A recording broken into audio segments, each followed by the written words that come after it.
umutunzi koresha code promo ya ihuriro TV rimwe mu majambo manini, wandika ihuriro TV rimwe mu majambo manini amatwirire umuzungu.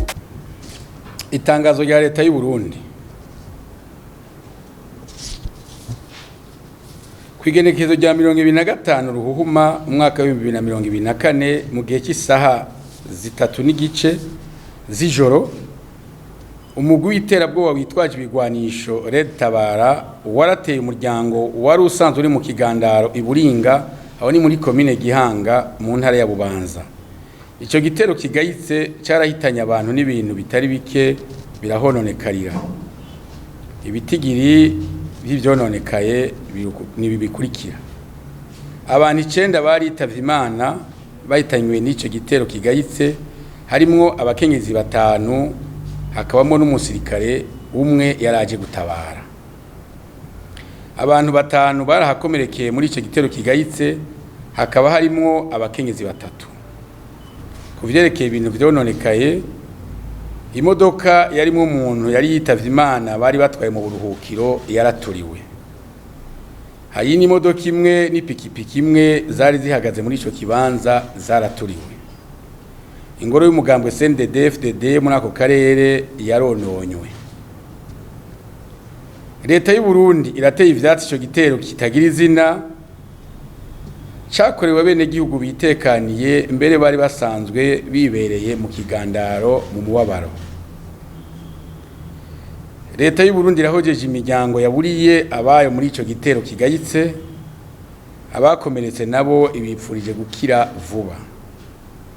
Leta y'u Burundi irasubiriye kwiyamiriza inyifato y'igihugu c'u Rwanda igihe imyimenyerezo n'ibigwanisho umugwi w'iterabwoba Red Tabara udasiba guhekura Burundi n'abarundi mu kwama wate ya bene gihugu bitekaniye ataco bazira, ikabisubiye gusaba ishimitse leta y'u Rwanda gushikiriza leta y'u Burundi abarongoye uwo mugwi usanzwe bacumbikiwe mu gihugu c'u Rwanda barengutswe imbere y'ubutungane.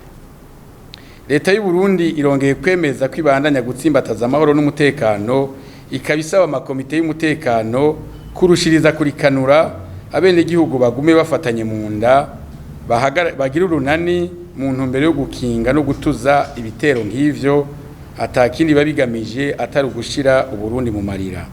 Leta y'u Burundi isubiye gutera kamo abarundi bose kugira ngo bagire urunani mu kurwanya iterabwoba iryo ari ryo ryose, no kumenyesha ababarongoye ico cyose coba kibateye amakenga.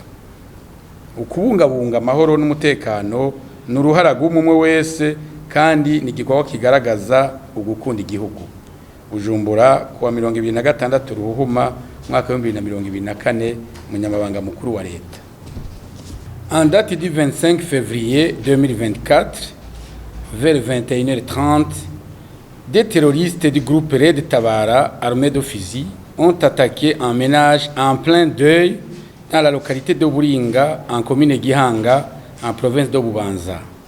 Cette attaque lâche a occasionné des dégâts humains et matériels dont le bilan se présente comme suit.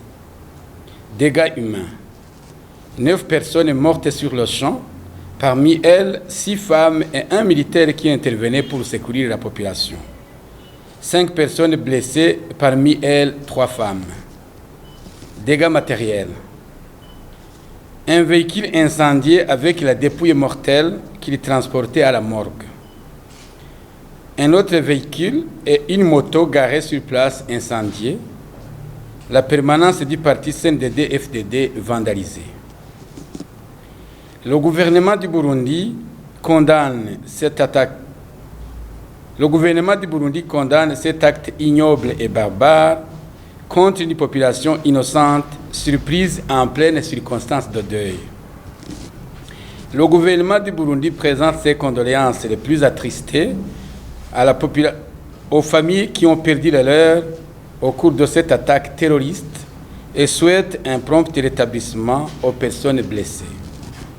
Le gouvernement du Burundi déplore encore une fois le comportement du Rwanda qui entretient, entraîne et arme le groupe terroriste Red Tabara qui ne cesse d'endeuiller le Burundi par des attaques ciblant des populations innocentes et exige l'extradition du cerveau de ce groupe terroriste hébergé au Rwanda. Le gouvernement du Burundi réitère son engagement à préserver la paix et la sécurité et demande au comité mixte de sécurité de redoubler de vigilance afin de prévenir et déjouer de tels actes qui ne font qu'endeuiller le peuple burundais.